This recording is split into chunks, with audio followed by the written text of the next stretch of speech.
ముఖ్యంగా నియోజకవర్గం అన్ని మండలాల నుంచి మున్సిపల్ నుంచి వచ్చిన మండల స్థాయి నియోజకవర్గ స్థాయి సోదరి సోదరులకు పాత్రికేయ మిత్రులకు నా హృదయపూర్వక నమస్కారం.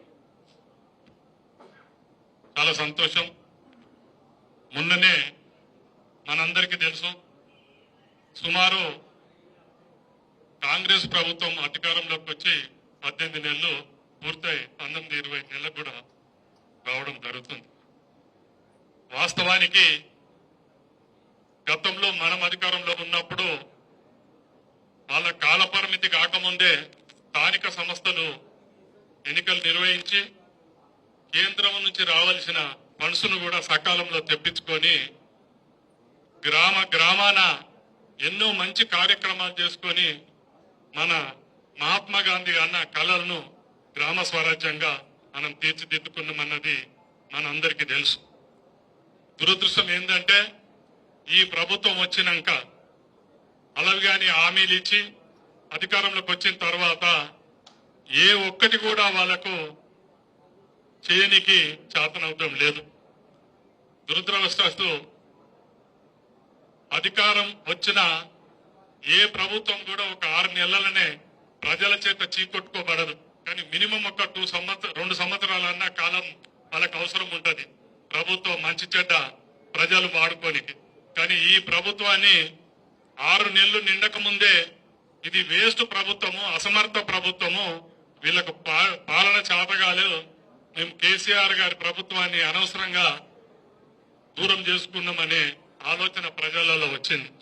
ఏది ఏమైనా చివరకు గ్రామాలన్నీ కుంటుపడిపోయి పాలనలో పారిశుద్ధ్యంలో ఏ రకంగా కూడా సక్రమంగా పాలన సాగడం లేదు. అది గ్రహించిన స్థానిక నాయకులంతా కోర్టును ఆశ్రయిస్తే వాళ్ళు కూడా సెప్టెంబర్ 30లోగా స్థానిక సంస్థ ఎన్నికలు పెట్టాలే, లేకపోతే మేమే నిర్ణయం తీసుకొని ఎలక్షన్ కమిషన్ కు సూచన చేయాల్సి వస్తుందని ఒక గట్టి వార్నింగ్ ఇచ్చి ఈ రాష్ట్ర ప్రభుత్వాన్ని ముట్టికాయలు వేస్తే తప్ప ఈ లోకల్ బాడీ ఎలక్షన్స్ పెట్టాలనే ఒక ఆలోచన వాళ్ళకు వచ్చింది. దురదృష్టం ఏంటంటే అలవిగాని హామీలలో కూడా 42% బీసీలకు ఇస్తా అని వాగ్దానం చేశారు. చాలా సంతోషం, దాన్ని మనం స్వాగతిస్తున్నాం. గతంలో కూడా కేసీఆర్ గారి నాయకత్వంలో మన ప్రభుత్వం కూడా ఎస్సీలకు గాని ఎస్టీలకు గాని బీసీలకు గాని జనాభా ప్రాతిపదికన సముచిత న్యాయం జరగాలన్నదే మన ప్రభుత్వం అభిమతం ఉండే. కానీ వీళ్ళు ఒక బీసీ డిక్లరేషన్ చేసి అలవిగాని హామీ చేసి ఆగ మేఘాల మీద ఒక సర్వే రిపోర్ట్ తెచ్చుకొని ఇంత అని ఒక 42% బీసీలకు ఇస్తాన్నారు. చాలా సంతోషం, ఆహ్వానించదగ్గదే. కానీ మనందరికీ తెలుసు, ఎందుకంటే సుప్రీంకోర్టులో రిజర్వేషన్ మొత్తం కూడా 50% దాతోడు అన్నది ఒక నిబంధన, ఒక జడ్జిమెంట్ ఉన్నది. అది తెలిసి కూడా వీళ్ళు అలవిగాని హామీస్ ఇచ్చి అది రాష్ట్ర ప్రభుత్వ ఆధీనం లేదు, కేంద్ర ప్రభుత్వంలో ఉంటుందని తెలిసి కూడా వీళ్ళు తూతూ మంత్రంగా బీసీ ఓట్లను తెప్పి ఏపించుకొని ఇప్పుడు అది అమలు చేయలేక మళ్లీ ప్రతిపక్షాల మీద నెట్టే ప్రయత్నంతో నాటకాలు ఆడుతున్నారు. ఇది యావత్ తెలంగాణ బీసీ సోదరులందరూ కూడా తెలిసిపోయింది. ఇది సాకు చెప్పి వాళ్లకు ప్రజలలో ఉన్న వ్యతిరేకతను మభ్యపెట్టుకోనికి కాలయాపన చేసుకుంటా స్థానిక సంస్థలను పోస్టుపోన్ చేసుకుంటూ వచ్చిండ్రు.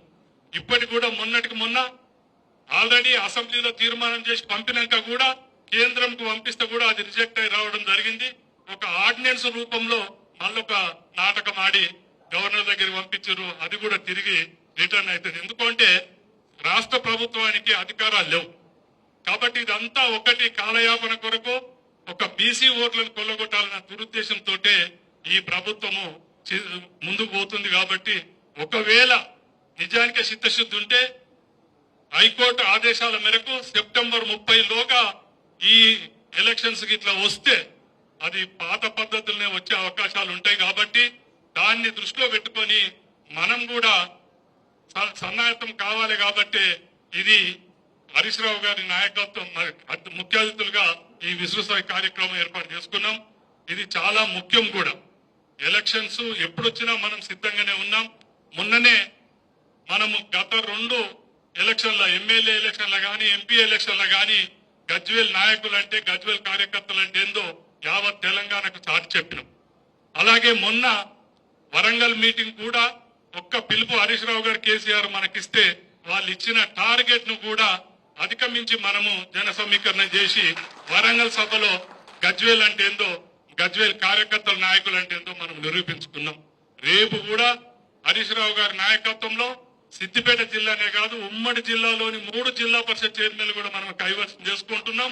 ఇప్పటిదాకా సోదరుడు ప్రతాప్ రెడ్డి గారు చెప్పినట్టు మనకు 26 జడ్పీటీసీలు ఉంటాయి, 26 ఎంపీపీలు ఉంటాయి.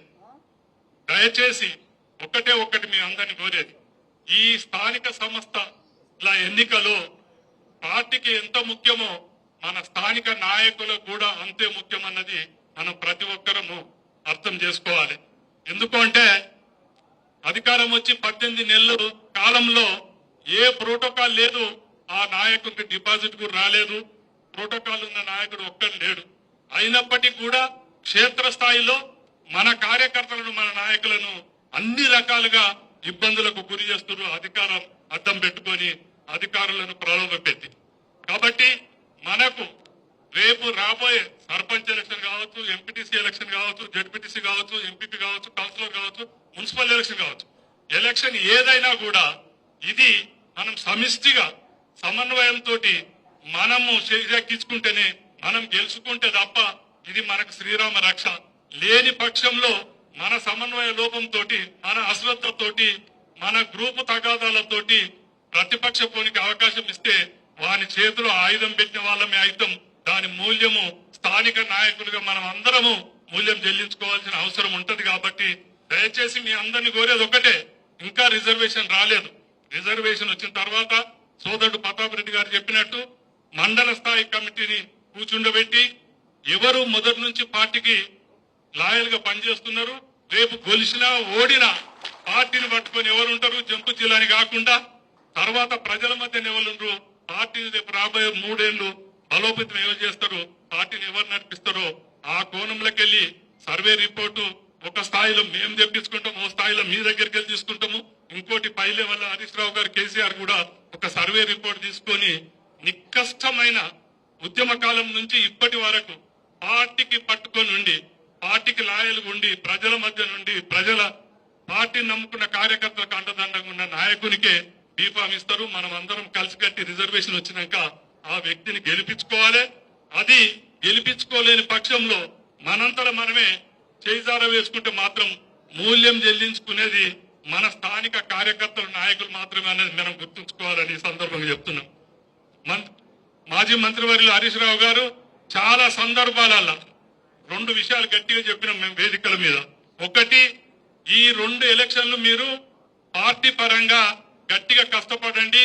రేపు మీ ఎలక్షన్స్ నాటికి మేము కూడా ఒక కార్యకర్త లెక్క గడప గడపకు తిరిగి బీఫామ్ ఇచ్చిన కార్యకర్తను గెలిపించుకోవడంతో పాటు ఉడతా పక్కత పార్టీ పరంగా కూడా మీకు అన్ని విధాలు ఆదుకుంటుందని చెప్పడం జరిగింది. కాబట్టి దయచేసి మీ అందరినీ కోరేది ఒకటే, సార్ ముందట సమన్వయపరచుకోండి. సమన్వయ లోపం లేకుండా చూడండి.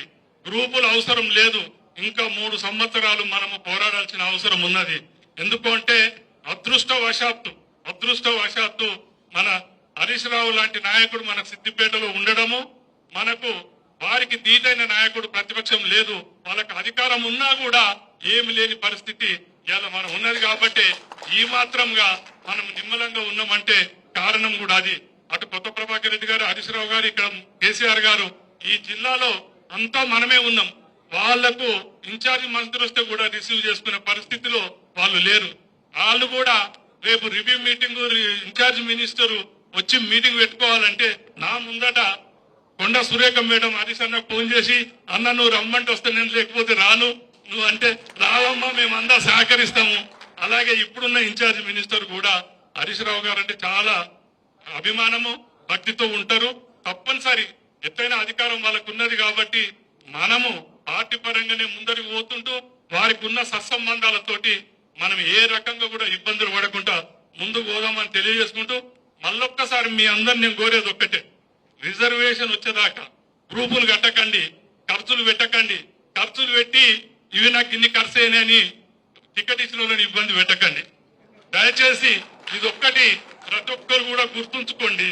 తర్వాత బీఫామ్ ఇచ్చినంతో పాటు మనం అందరం కూడా పార్టీకి కట్టుబడి కూడా మనం కూడా క్యాండిడేట్ అనుకొని ముందటికి పోయి ఒక్క సీటు కూడా ప్రతిపక్ష పోలికి పోకుండా వానికి ప్రోటోకాల్ దక్కకుండా మొన్న కదా ఎమ్మెల్యే ఎలక్షన్ లో డిపాజిట్ రాకుండా ఎట్లా చేసినామో రేపు ఒక్క సీటు రాకుండా మన గజ్వేల్ నియోజకవర్గ క్యాడర్ అంటే ఏంది, లీడర్ అంటే ఏంది, హరీష్ రావు గారి నాయకత్వంలో ఎంత మనం ఒక డిసిప్లిన్ గా ముందుకు పోతున్నామో తెలియజెప్పాల్సిన అవసరం ఎంతైనా ఉంది. కాబట్టి ఈ అవకాశం ఇచ్చినందుకు హరీష్ రావు గారికి, వేదికకు మీ అందరికీ పేరు పేరున ధన్యవాదాలు తెలియజేస్తాం.